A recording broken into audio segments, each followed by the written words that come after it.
Unless you were watching the story with Venezuela very closely, you would have totally missed the developments of the last week. There has been a meeting take place, and there has been an announcement from the leadership of Venezuela, but having been so soundly defeated, the mainstream media, DC, they don't want you to know what's really happening. To put this in the proper context, to show you the other side of the story, I thought I would start today with a couple of clips from a very popular movie from some years ago. I'm sure quite a few of you are familiar with it. It's called The Patriot. And we'll start with this first one. Colonel Tarrington, why, after 6 weeks, am I still here in Middleton Place attending a ball in South Carolina when I should be attending balls in North Carolina? First, the theft of my personal baggage, including my memoirs, upon which I spent countless hours. Then half the bridges and ferries between here and Charlestown burned.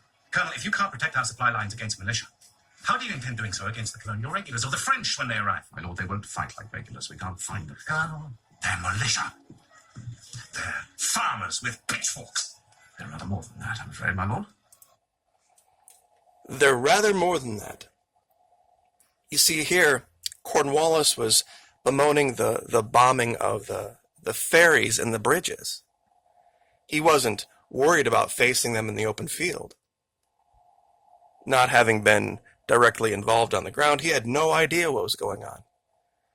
He had very little regard for the forces in North America because he knew they were diverse and they were divided, and to some extent they were farmers with pitchforks, yet we know history, and we know how that turned out. This was the announcement that I spoke of. Venezuela's civilian militia surpasses target, reaches 3.3 million members, due to be legally incorporated into the armed forces as a combat unit. Now, there's some interesting bullet points in this article from this announcement, and I would like to share them with you. The first one is that whenever you hear Nicolas Maduro speak, he doesn't talk about Madurismo or anything like that, does he? He talks about Chavez. Don't you think that would be kind of a strange thing for a dictator to do? To talk about some other leader other than themselves? A guy who was a bus driver, a guy who had a job. Both guys, actually, Maduro and Chavez, having had actual jobs. One having been jailed for attempting to wrest control of his country back from DC and the corporations. Then going on to win 60% of the vote in a three-way race, just as a soldier. See, the media paints these people like they are some cartoonish Saturday morning cartoon version of the evil villain when nothing could be further from the truth. 3.3 million men and women now count themselves members of the militia in Venezuela. You see, this is the problem. DC can't hide this. They can't hide the pictures. They can try to manipulate the images to make it seem like those opposition folks, the ones who are against Maduro and against Chavismo, are the majority when they're not. They're a tiny, little bitty, vocal minority. And do we see that in this country too? We absolutely do. You would think that tiny little, how did Tulsi Gabbard talk about it? Tiny group of extremist homosexuals, I think was her quote. They make themselves seem like they're more than what they are, but the reality is this. Now, here's one of those bullet points that I think a lot of people would start to scratch their head about.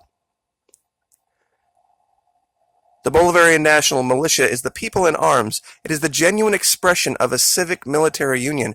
You see, in our country, we think of the militia as something to be held out against the government, where here, they love it. They love their government. They are doing it of their own accord, unpaid, on their own, protecting their friends and neighbors, keeping their society safe. They see it as their duty.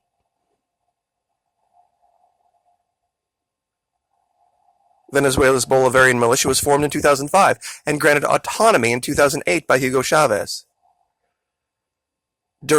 Under growing foreign military threats against the country, it has expanded rapidly both in number, scope, and importance. The Bolivarian militia is now conformed of 1,141 territorial popular defense groups and operates out of 14,383 popular bases of integral defense.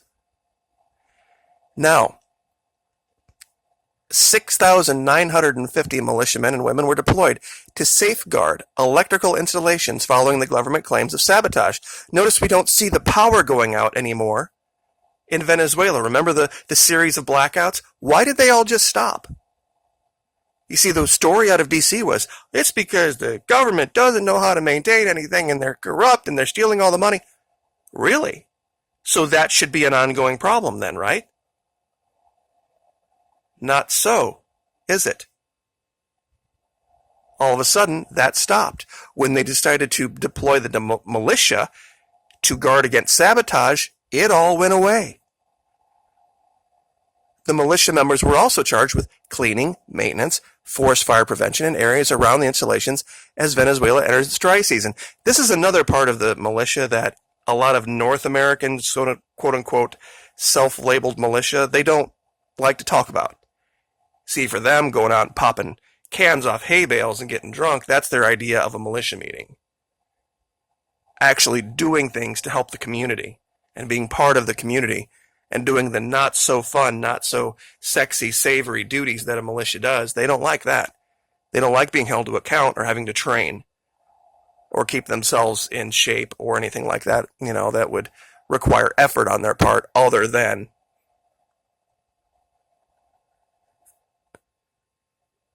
the government likewise announced that thousands of militia members would be deployed on the streets until December 31 to keep the peace.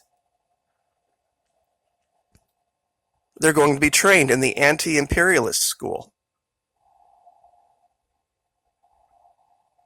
Here they also have been incorporated into the CLAP subsidized food distribution program so that people aren't trying to enrich themselves from the low-cost goods provided by the government, meaning causing starvation. Apart from its military responsibilities, including training and education, the organization is also carrying out a national population and housing census, working alongside the productive workers' councils, and embarking on a series of agricultural projects to grow fruits and vegetables, quote-unquote, farmers with pitchforks. You see, this was the militia. This is the militia. This is what a militia really does. And a lot of people love the idea of, having all these weapons and doing all of this shooting and all this kind of stuff, when really the vast majority of militia work has nothing to do with that. Nothing at all. There was one more thing in here, and I'm going to go to another clip I wanted to share with you. Now, we have a 3 million man plus militia, right? Let me show you a number here I think that would absolutely boggle the mind. 1 second, and I will find it. They only have 300,000 weapons. According to statements made in November, the organization possesses 321,433 firearms. A militia of 3 million. That's how little the militia, an effective militia, that's how little, what's the word I'm looking for? Focus they put on that aspect of it. Because there's so much more to be done. The name of the channel is the Florida Maquis, no R, M-A-Q-U-I-S, based on the Spanish Maquis. During the German occupation of France during World War II, they liberated 17 towns in France where no Allied armies ever fought. And pretty much their entire existence was about knocking out infrastructure that would have helped the Germans. They didn't fight them face to face, which kind of leads us to this. You see, it shows how the government labels groups like this. They label them as criminals so they don't have to treat them as forces.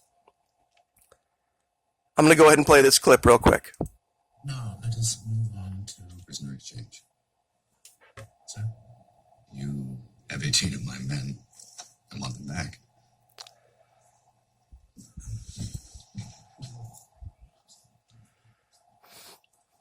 But I do have 18 criminals under sentence of death, but I hold no prisoners of war.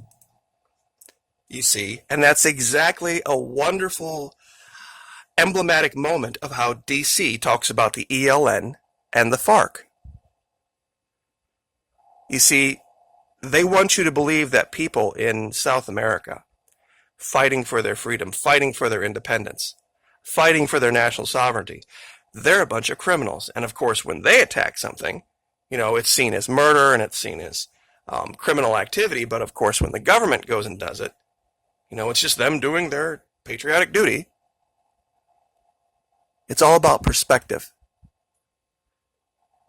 See this here, these two groups, the ELN and the FARC, they are the patriots of South America.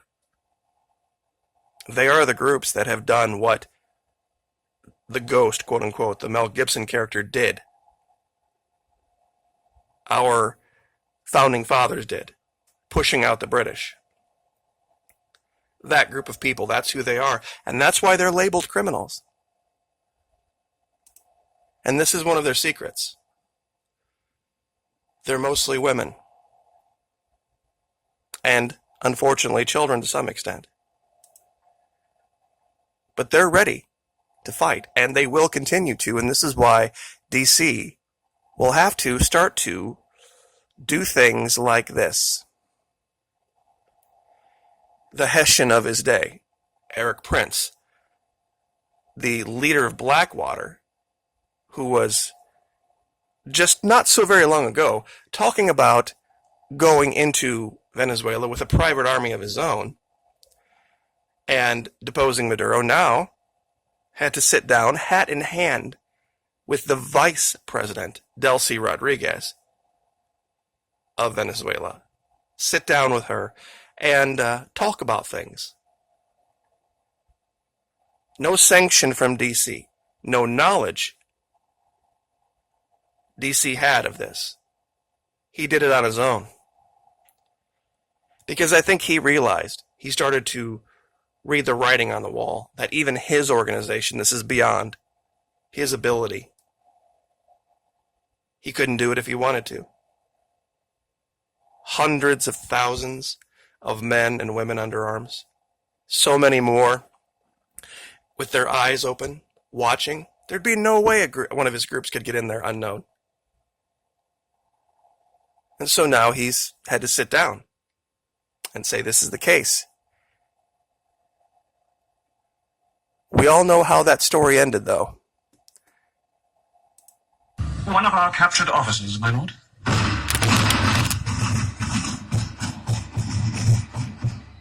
My reputation suffers because of your incompetence.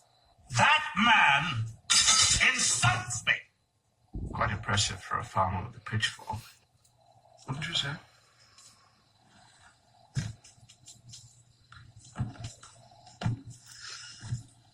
I want you to find that man. I want you to capture him.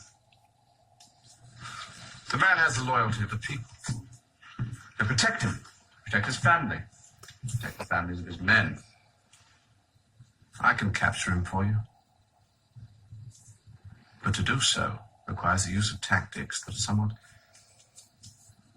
Well, what was the word your lordship used? Brutal, I think. Not exactly sure what that noise was, but the word was brutal. Point being that this is going to have to be the next step. So watch for this from DC. Watch for them to, on behalf of the big corporations, step it up. Take it to the next level.